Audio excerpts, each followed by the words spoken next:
Hold on to your hats, Traitors fans, because Episode 4 of the Traitors Canada Season 3 delivers non-stop paranoia, jaw-dropping strategy, and the wildest banishment yet.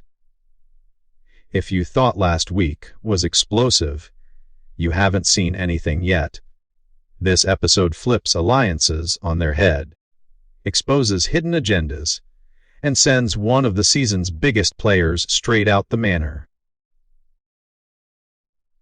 Trust goes out the window, accusations fly, and we finally see the faithfuls score a major win. You won't want to miss a second of this recap, so let's dive into every twist, every betrayal, and the insane ending that changes the game forever. First off, the tone is set from the opening D. Everyone's waking up, nervous about who survived the Traitors' nightly attack. The breakfast table is packed with tension and suspicion. Guests keep an eye on that door, waiting for friends, or enemies, to walk in. One by one, each survivor enters, and it's pure relief, panic, or giddy shock depending on who makes it. Kara, Venus, Kitten, and Shaughnessy are the last missing faces, turning up the anxiety. When Kitten finally arrives, hearts settle for a moment, but Shaughnessy's entrance keeps the drama alive. But breakfast isn't just about food. It's a battleground of theories. Everyone is still reeling from Asfer's elimination and arguing over whether there was any real evidence against him. The crew is divided too.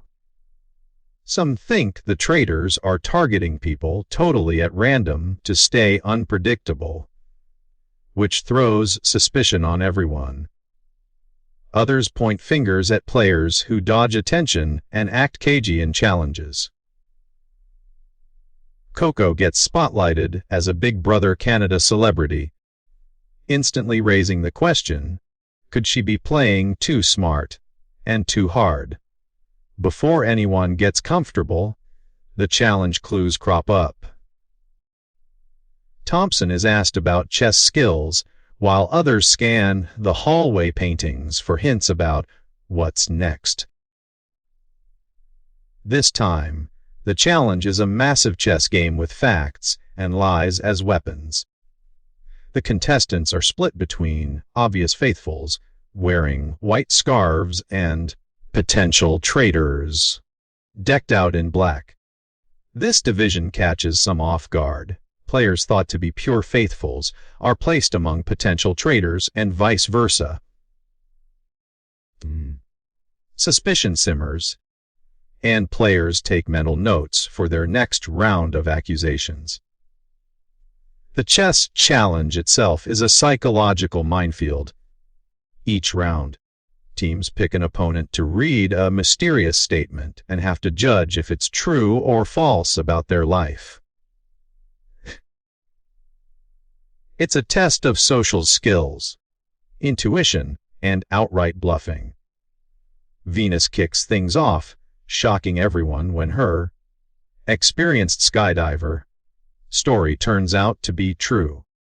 Shields are precious this episode. Everyone is fighting desperately to avoid elimination and secure one for themselves. Round after round, the lies and truths pile up, but the faithfuls' white team keep losing.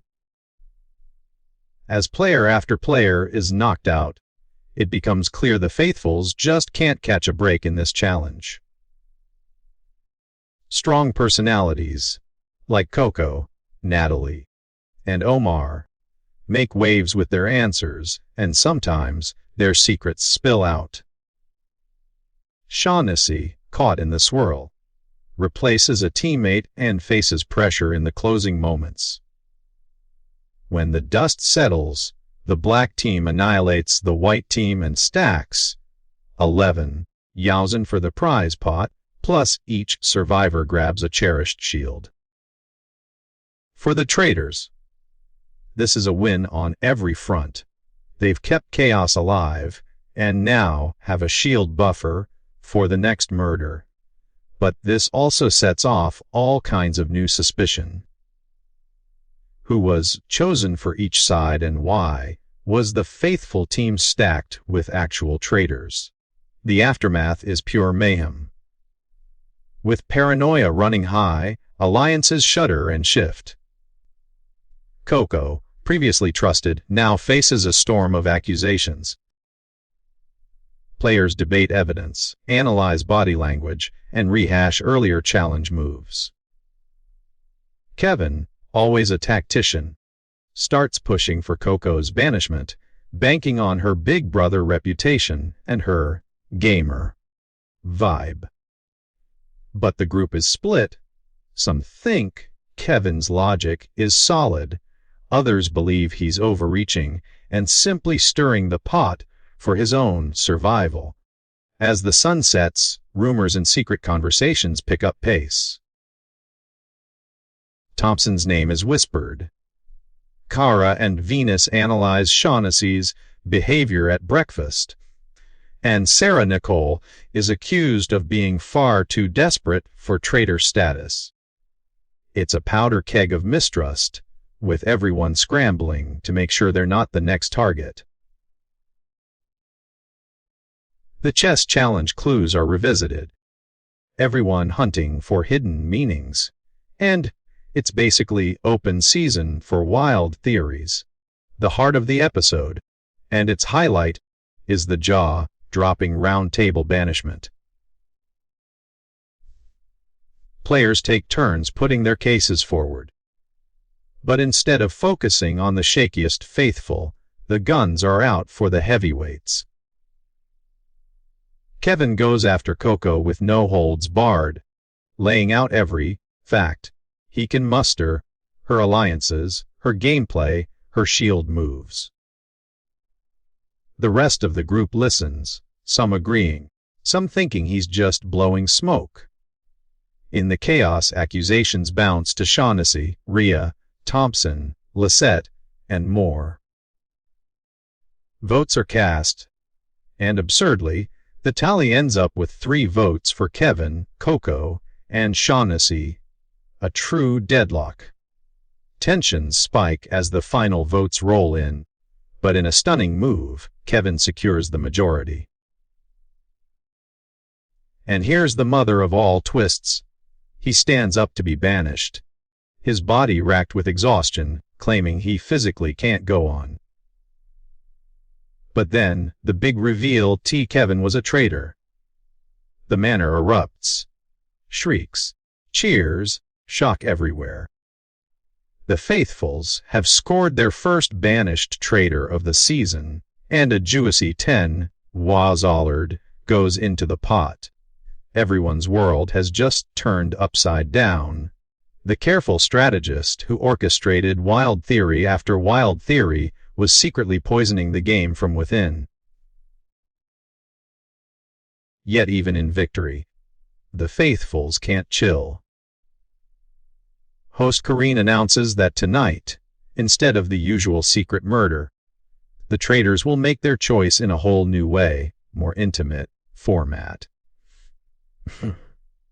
The cast is left in suspense, suspecting all kinds of twists: public murder, direct recruitment, chaos in the open.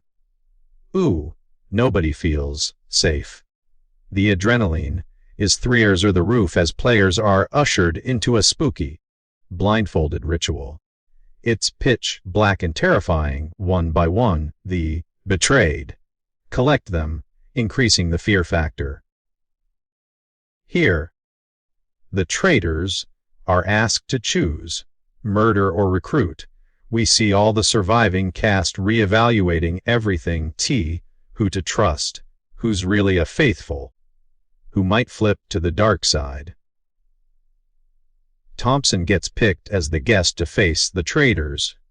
Will he be recruited for evil or sent home for good? He pleads his case, ready to do whatever it takes, and the whole episode leaves us hanging. For now, the fate of Thompson and the traitors Next move is up in the air. Meanwhile, the rest of the group is in aftershock from the banishment. Some are already plotting against Coco, convinced that with Kevin gone, she's the next traitor to fall. Others regret losing a strategic ally or have to rewire their entire game now that the biggest shield pusher is gone. Thompson and Kara realize that their bad blood act actually protects them. Sarah Nicole vows to win for Kevin, seeing the big picture. And Shaughnessy finally clears the air, resetting alliances. As the curtain falls, the Traitors Canada Season 3 Episode 4 delivers everything fans crave: betrayals, raw paranoia, and dazzling reversals of fortune. The faithfuls finally taste victory, but with the traitors already scheming a new murder or recruitment, nobody stops worrying. Shields are allocated. New targets emerge, and a fiendishly fresh round of chaos is about to hit the manor. If you loved this episode breakdown and want to see every future betrayal decoded, drop a comment below at who do you think the next traitor will be? Smash that like button if you're loving all the drama. Share with your fellow reality TV superfans. And make sure you subscribe so you don't miss the next recap.